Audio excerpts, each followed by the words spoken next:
आप सभी का स्वागत है फैक्ट क्लिकर के इस चैनल पर। भारतीय वायुसेना के ऊपर सबसे बड़ा आतंकवादी हमला 4 मई की देर शाम को आपका हो गया है और भारतीय वायुसेना के 1 जवान शहीद हो गए हैं, साथ ही साथ 5 जवान आपके घायल हुए हैं। ये हमला जम्मू कश्मीर के पुंछ इलाके में हुआ है, जहां पर जब भारतीय वायुसेना की कॉन्वॉय वहां से मूव कर रही थी तो उस पर घात लगाकर पाकिस्तान के आतंकवादियों के द्वारा फायर किया गया।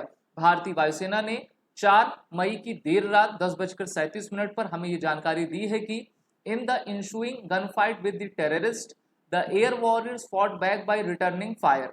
इन the process 5 Indian air force personnel received bullet injuries and were evacuated to the nearest military hospital for immediate medical attention.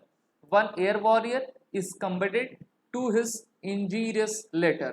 Further operations are on by the local security forces. तो अभी जो थोड़ी देर पहले की न्यूज़ थी वो ये थी कि हमारे 5 जवान घायल हुए हैं और भारतीय वायुसेना ने आपका यही जानकारी दी थी, लेकिन अब उसमें से हमारे 1 जवान आपके शहीद हो गए हैं और बाकी अन्य 5 घायल हैं, जिनको कमांड हॉस्पिटल आपका भेजा गया है।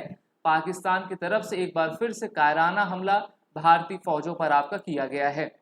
ये मूवमेंट जब हमारी भारतीय वायुसेना जम्मू कश्मीर के पुंछ इलाके से कर रही थी तो वहां पर जो घुसपैठी आतंकवादी हैं उनके द्वारा छुप कर फायर किया गया और यहाँ पर आप गोलियों के निशान देख सकते हैं। ये AK-47 से आपकी फायरिंग की गई है।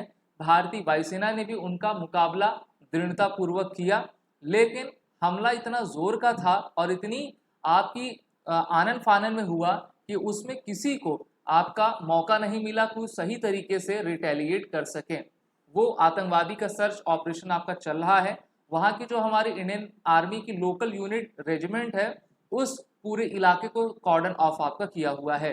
ये मैप आप देख पा रहे हो, धारा 370 के हटने के बाद भारत का मैप कुछ इस प्रकार से दिखता है और पाकिस्तान की सीमा से आपका हमारा पुंछ लगता है, जिसके नॉर्थ में उरी है। उरी हमला भी आप जानते हो 2016 में हुआ था और उरी के जस्ट नीचे आपका पुंछ है। तो पुंछ के इलाके में आपका ये हमला हुआ है। इससे पहले 2023 में भी आपने देखा कि इंडियन आर्मी के कॉन्वॉय पर ग्रेनेड अटैक किया गया था, जिसमें हमारे 5 जवान शहीद हो गए थे और यहाँ पर धू धू करके हमारी ये गाड़ी जल चुकी थी। इसके अलावा 2019 में भी हमने पुलवामा अटैक देखा था और पुलवामा अटैक 14 फरवरी 2019 को हुआ था, जब भारत में चुनाव आपके होने वाले थे और एक बार फिर से चुनाव को प्रभावित करने के लिए भारतीय सेनाओं को आपका क्षति पहुंचाने के लिए पाकिस्तान की साजिश की गई है। पुलवामा अटैक में हमारे कुल 44 CRPF के जवान आपके शहीद हुए थे और अन्य लोग घायल हुए थे, जिस पर पूरे भारत ने काफ़ी कड़ा विरोध जताया था और भारत सरकार को उस समय काफ़ी टफ निर्णय आपके लेने पड़े थे और भारत के द्वारा, भारतीय वायुसेना के द्वारा एयर स्ट्राइक की गई थी। तो क्या एक बार फिर से एयर स्ट्राइक भारतीय वायुसेना को करना चाहिए? हमारा तो मत है ज़रूर करना चाहिए, क्योंकि कुत्ते की दूम हमेशा टेढ़ी रहती है, वो कभी सीधी नहीं होती और इसलिए अब उन पर प्रहार करना ही होगा। हम जानते हैं कि जम्मू कश्मीर में जो टेरर इंसिडेंट्स हैं वो लगातार डिक्लाइन होते जा रहे हैं और इनसे प्रभावित होकर जो है पाकिस्तान के द्वारा हड़बड़ी में भारतीय सेनाओं पर आपका हमला किया जा रहा है।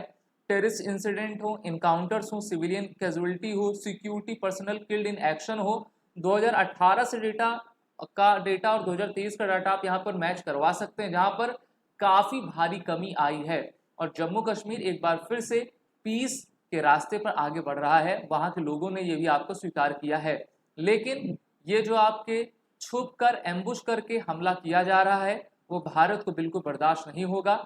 हम तो मांग अब अपने NSA अजीत डोभाल और भारत के प्रधानमंत्री श्री नरेंद्र मोदी से यही करेंगे कि आप एक काफ़ी टफ रणनीति बनाइए और पाकिस्तानियों को जवाब दीजिए, क्योंकि उनके पास खाने को तो पैसा है नहीं और जो समृद्ध देश है उसके ऊपर ये कायराना हमला करते हैं और उसको ये नाम देते हैं जिहाद का। आप सभी जानते हो कि भारतीय थल सेना, भारतीय वायुसेना के पास टोटल 7 कमांड्स हैं। भारतीय थल सेना की जो आपकी नॉर्दर्न कमांड है उसका हेडक्वार्टर उधमपुर जम्मू कश्मीर में है, पुंछ के एकदम पास में, जो कि पूरे लद्दाख और जम्मू के एरिया को देखा करती है। अब हमारी भारतीय थल सेना और भारतीय वायुसेना एक आए, जिससे कि हम उनके ऊपर काफ़ी बड़ा आपका हमला कर सकें। हमला कई रूपों में किया जा सकता है। अभी भारतीय वायुसेना के पास सबसे आधुनिक और लड़ाकू एयरक्राफ्ट Su-30 MKI है, जिसमें ब्रह्मोस जैसी खतरनाक मिसाइल लगी है। और अभी हमने फ्रांस से जो राफेल एयरक्राफ्ट लिया है वो भी विश्व का सबसे आधुनिकतम 4.5 जनरेशन का एयरक्राफ्ट है। तो ये दोनों एयरक्राफ्ट पूरी तरीके से सक्षम है कि पाकिस्तान में काफी भारी तबाही आपका मचा सकते हैं। इसके अलावा आप सभी जान रहे हो कि जो अननोन गनमैन है पाकिस्तान में हड़कंप मचा हुआ है इनसे, क्योंकि लगातार वहां के जितने भी लश्कर तैयबा और भी अन्य संगठन हैं उनको ये डिस्ट्रॉय करते जा रहे हैं। और पठानकोट अटैक का जो मास्टरमाइंड था उसको भी आपका मार दिया गया है। तो हम अननोन गनमैन का भी सहारा लें, डायरेक्ट अटैक भी करें, तो ये भारत सरकार से हमारी मांग है। और फैक्ट फ्लिकर की पूरी टीम जो है हमारे शहीदों को और हमारे घायलों को अपनी तरफ से शत नमन करती है। और ये कहा जाता है ना, शहीदों की चिताओं पर जुड़ेंगे हर बरस मेले, वतन पर मिटने वालों का यही बाकी निशान होगा। भारतीय वायुसेना नभ स्पर्शम दीप्तम के इस मोटो के साथ आगे बढ़े और उनके ऊपर काल बनकर प्रहार करे। वीडियो को आप सभी लाइक शेयर जरूर कर दीजिए, चैनल को सब्सक्राइब करिए। चैनल का नाम फैक्ट फ्लिकर है, जिससे कि इंपॉर्टेंट अपडेट्स आपको मिलती जाए। जय हिंद।